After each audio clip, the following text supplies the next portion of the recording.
You all told me that episode 5 was completely insane. Well, I'll tell you, I've just watched it, and all I have to say is, woo!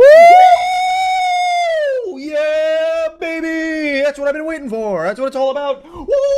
Welcome back, everyone. We're here to talk about Interview with the Vampire, Season 2, Episode 5. This show blows my mind because it takes the canon, it takes the books, it takes what we know and what we love, and it uses all of it. It doesn't throw anything away. It's all in there. But the restructuring,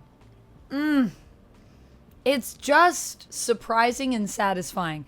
And what I love about it is that it allows us to go on a journey as fans of the books and of the fandom prior to the show even happening, and allows us to discover things with the characters because there are shifts and they are playing with our expectations. However, we still know the general trajectory. So at the same time, it's building suspense for the moments that you know are coming because you know these characters and you know how their relationships work. And the show clearly understands that. So don't be afraid, just start the tape. For anyone that might be watching that has no idea what I'm talking about, just a quick little brief snippet of what I'm talking about here. This episode kind of steps outside of the story of Louis and everything that's going on with him. And the other thing that I love about this is we're going back to that original interview, which obviously in the books there's only one interview, but with this version of the story, it happened before, and that's why we have an older Daniel now. And the original interview that we're going back to is the one that happened back in the 70s, in 1973,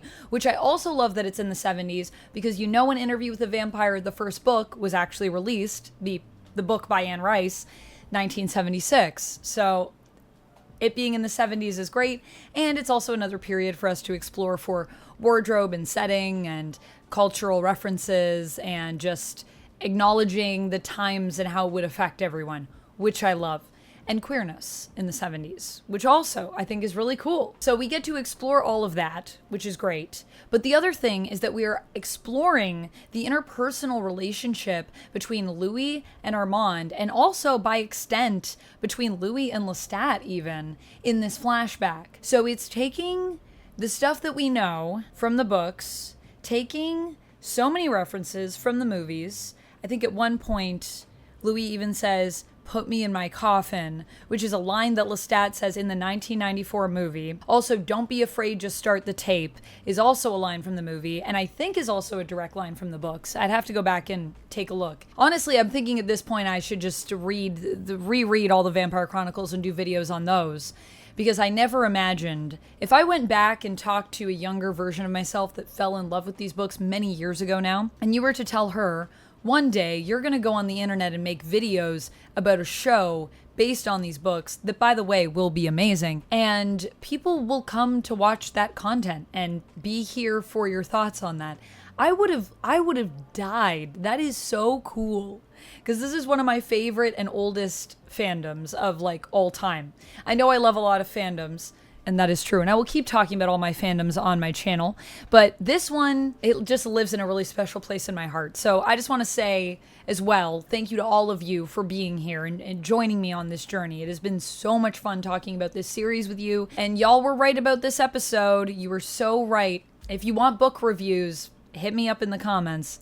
Episode 5 is a masterpiece because we are examining so many elements of Louis' story by going back to a time period that is not chronologically, is not linearly where we're at in the show. So we go on this little path to revisit the original interview, and it's during that, where Daniel is trying to fill in some of the gaps in his mind, that we realize the gaps in Louis' mind. And we start to sort of examine the perspective that he's bringing to the table now with this interview with Daniel in the modern day versus their interview in the 70s, and how that interview has changed and evolved over time, how Louis has changed and evolved over time, and how much of that is actually Louis' influence and how much of that is Armand's influence. And I like this. I love it a lot as well because the way that it's written is so smart.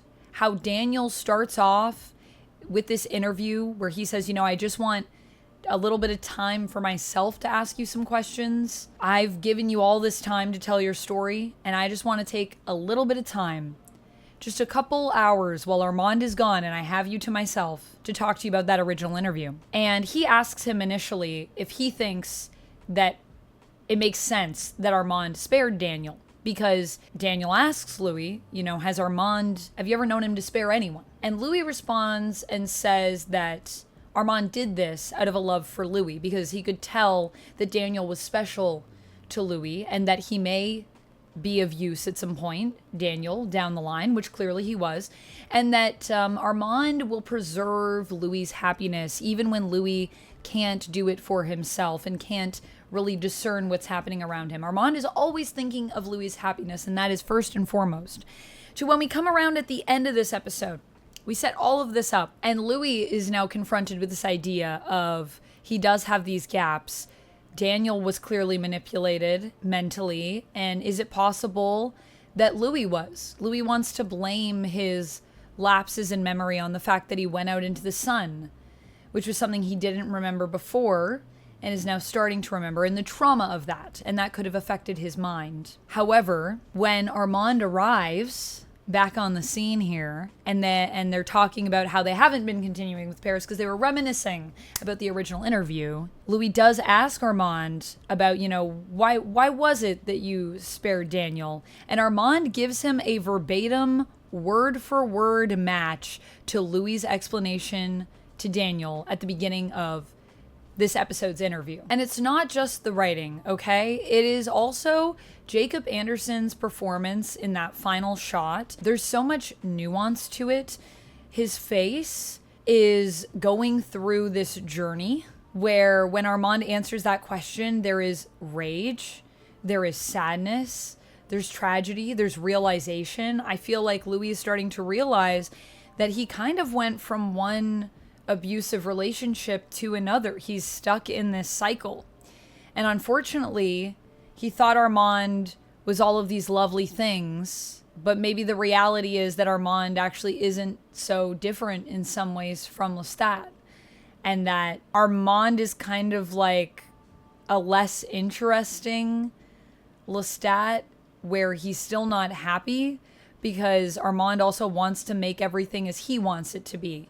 Just as Lestat was with Louis, but at least with Louis and Lestat, I feel like they were a part of a unit more than Armand and Louis are. Armand seems like he's trying to constantly cater to Louis, but in a way is trying to make it seem as though he does everything for him, when really everything Armand does is for himself. He wants Louis to feel like it's for him because that serves the relationship.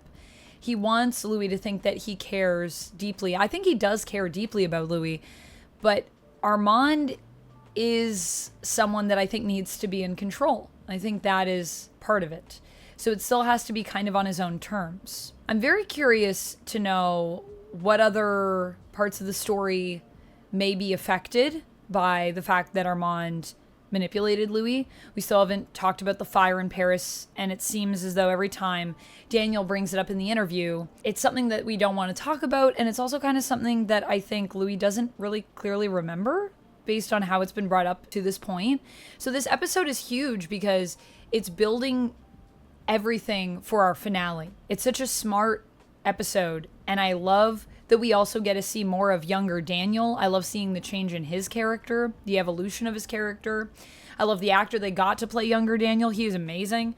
Like, just every element of this episode is so well done. My goodness. And to think that this is all taken as inspiration from the books and the movie, reworked, repackaged, but to give us something completely fresh. Because this is something that does not happen in the books. There's only one interview. So we're making it up. We're making it up while also taking from that original interview that we have in the movie, that we have in the books. And it also makes me think of when Daniel was played by Christian Slater in the movie, who also did an amazing job. So it's really cool to come back to just some of those core memories that I have of the 1994 film. That's to say that obviously episode 5 is an absolute masterpiece. This is really less of a review and more of just Amanda just wanted to come on and tell you were all right. Those of you that told me episode 5 is one of the best, which means I now really cannot wait for episode 8, because that's also apparently one of the other ones I was warned about as being an absolute masterpiece. And that's going to be our season finale, so I'm way too excited to watch. I am partway through episode 6, so I will keep you guys apprised as I go through, and I'll definitely be back for a full season review. But let me know if there is more Interview with the Vampire that you guys want me to talk about. I definitely have been thinking about going back to revisit the 1994 film and Queen of the Damned. We could also do book reviews. I've done that now and then here. I did a review on Dune, actually, when I read Dune, and I'd love to do more book reviews. I love books, so it's really not a trouble at all. And I'd love to do even more comic reviews. Was there an Interview with the Vampire comic? Because I feel like there was. There are Interview with the Vampire comics. Of course. I didn't dream it. I didn't dream it. It exists. Oh my gosh. This actually looks so good. Yo, maybe we should talk about the comics. So there's a lot we could talk about within the fandom. So let me know if there's something else you'd like me to touch on. Let me know what your thoughts were on episode 5 when you first watched it as well. And I need to know, who do you ship Louis with?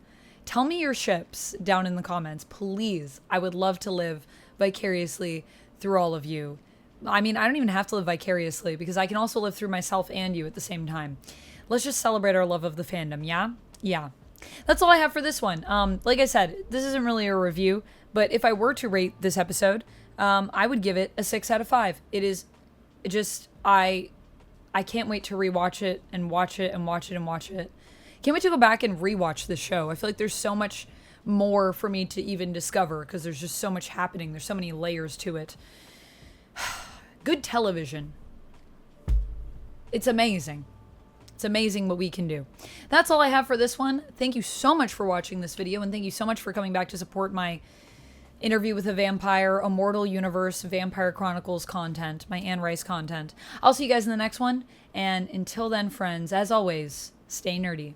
Bye! And if you missed my thoughts on the earlier episodes 1 and 2 from season 2, you can check that out over here. Also, should I read Mayfair Witches? Tell me in the comments. I'm nervous to watch the show. I hear it's not very good.